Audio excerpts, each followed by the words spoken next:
Yung time machine ng Diyos, yung espiritu niya, mula sa 98 AD, 98 AD noon, dinala niya sa espiritu si Juan para ipakita niya ang mangyayari pagkaraan ng 2,000 taong mahigit na nangyayari na ngayon sa ating panahon.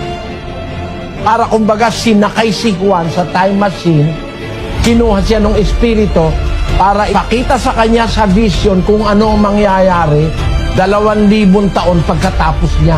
Nakita niya sa pangitain, bukas ang langit. May narinig siyang tinig, umakyat ka rito. Papakita ko sa iyo yung mga bagay na nararapat mangyari sa harapin. Ang nangyari, pagdakay na pa sa espiritu ako.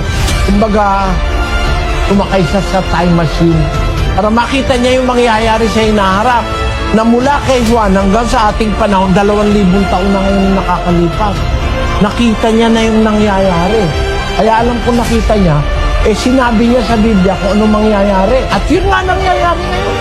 Yung mga taunang sabi ng Biblia, nangyayari ngayon. May mga plagues, may mga salot, may mga lindol, may mga gera. Nakita na ni Juan yan